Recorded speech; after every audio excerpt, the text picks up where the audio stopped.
মাননীয় প্রধানমন্ত্রী আপনি বলেছেন আপনি হাফ সিলেটি।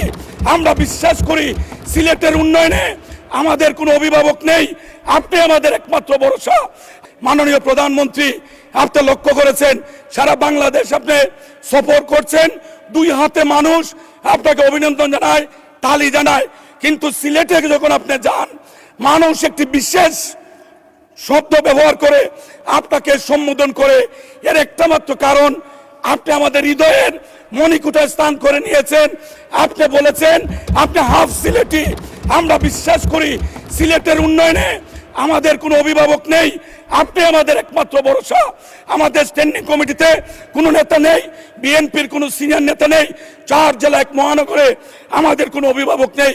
সেই জন্য এই সিলেটের সমস্ত উন্নয়নের দায়িত্ব মাননীয় প্রধানমন্ত্রী আপনি নেবেন।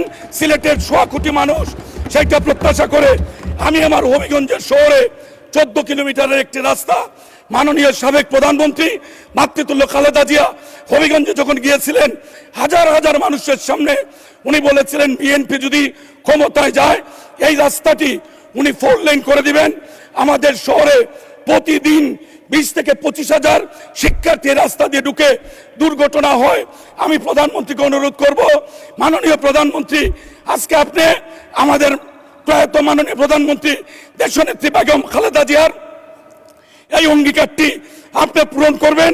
হবিগঞ্জের মেডিকেল কলেজ, কৃষি বিশ্ববিদ্যালয় সহ বিভিন্ন সমস্যা আছে, এই বিষয়ে আপনি খেয়াল রাখবেন সেই আশাবাদ ব্যক্ত করে সবার উত্তরোত্তর সমৃদ্ধি সাফল্য